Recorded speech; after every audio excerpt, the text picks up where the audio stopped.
ఏలూరు జిల్లాలో కౌంటింగ్ ప్రక్రియ ప్రశాంతంగా నిర్వహించేందుకు అన్ని ఏర్పాట్లను చేశారు. కౌంటింగ్ ప్రక్రియలో సుమారు 1000 మంది ఎన్నికల సిబ్బంది పాల్గొనున్నారు. జిల్లాలో 7 అసెంబ్లీ, ఒక పార్లమెంట్ సెగ్మెంట్ కు ఉదయం 8 గంటల నుంచి కౌంటింగ్ ను ప్రారంభిస్తామన్నారు జాయింట్ కలెక్టర్ లావణ్య వేడి. పూర్తి డీటెయిల్స్ అందిస్తారు మా ప్రతినిధి రాజు. సార్వత్రిక ఎన్నికల సమరంలో కూడా కీలక అంకమైనటువంటి కౌంటింగ్ సంబంధించి కూడా జిల్లా యంత్రాంగం ఎటువంటి చర్యలు తీసుకుంటున్నారో జేసీ లావణ్య వేణి గారు. మేడం చెప్పండి, ఏలూరు జిల్లాకు సంబంధించి కౌంటింగ్ ఎటువంటి ఏర్పాట్లు తీసుకున్నారు, ఎంతమంది సిబ్బంది కూడా పాల్గొనబోతున్నారు, సమస్యాత్మక ప్రాంతాలు ఏమైనా గుర్తించారు, ఎలా ఉంది?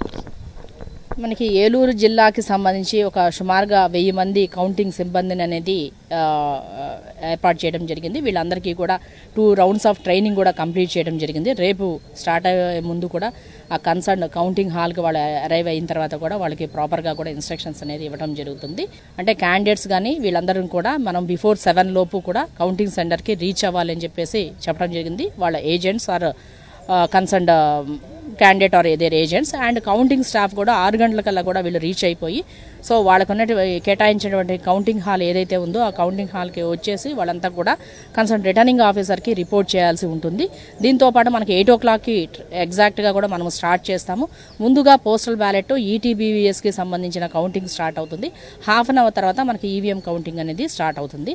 మనకి మాక్సిమం 3 to 5 లోపు both postal ballot and EVM counting 2 కూడా కంప్లీట్ అయ్యి రిజల్ట్ అనేది అన్ని కాన్స్టిట్యున్సీస్ నుంచి డిక్లేర్ చేయడానికి అవకాశం ఉంది. ప్రధానంగా రౌండ్స్ పరంగా చూసుకున్నా కనుక ఏ నియోజకవర్గానికి ఎక్కువ రౌండ్స్ ఉంటాయి, ఫలితం సంబంధించి కూడా మధ్యాహ్నం 1 గంటలోపు వెలువడే అవకాశాలు ఉంటాయి, ఏ నియోజకవర్గం తొలి ఫలితం వచ్చే అవకాశం ఉంటుంది? అంటే ఆల్మోస్ట్ 1 or 2 hours వేరియేషనే తప్ప మనకి రిజల్ట్ డిక్లరేషన్లో జిల్లాలో పెద్దగా వేరియేషన్ ఉండదు.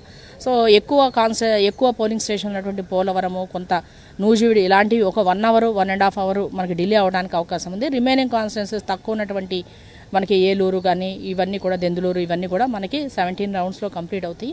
సో ఇవి మనకి ముందుగా డిక్లేర్ అవ్వడానికి అవకాశం ఉంది. ప్రధానంగా చూసుకుంటే మీరు చూసినటువంటి దెందులూరు నియోజకవర్గం కానీ ఇలాంటి నియోజకవర్గం సమస్యాత్మక ప్రాంతాలు ఉంటాయి, వాటికి సంబంధించి ప్రత్యేక దృష్టి పెట్టారు, ఎలా ఉంటుంది? మనకి కౌంటింగ్ రిజల్ట్ డిక్లేర్ చేసినప్పుడు మేబీ ఒకరు విన్నింగ్ ఒకరు లూజింగ్ క్యాండిడేట్స్ ఉండవచ్చు.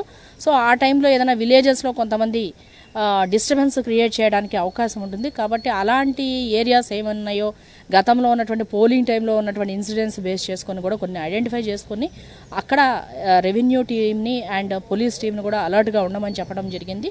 సో వీళ్ళు కొంచెం అక్కడ అలర్ట్గా ఉండి ఎక్కడైనా సరే వన్స్ రిజల్ట్ డిక్లేర్ అయిన తర్వాత ఎటువంటి ఇష్యూస్ ఉన్నా కానీ ముందుగానే అలర్ట్గా ఉండి యాక్షన్ తీసుకోవడానికి రెడీగా ఉన్నారు.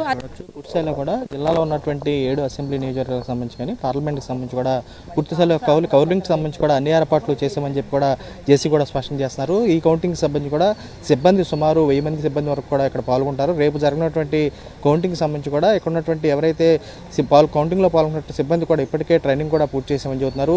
ఏదైతే అల్లర్లకు సంబంధించి కానీ అలాంటి కానీ శాంతి భద్రతలకు సంబంధించి కూడా విఘాతం కలిగించే వాటిపై కఠిన చర్యలు తీసుకుంటామని చెప్పి ఆమె కూడా స్పష్టం చేసి ప్రెస్ కూడా కనబడుతుంది. రాజు, సాక్షి, ఏలూరు జిల్లా.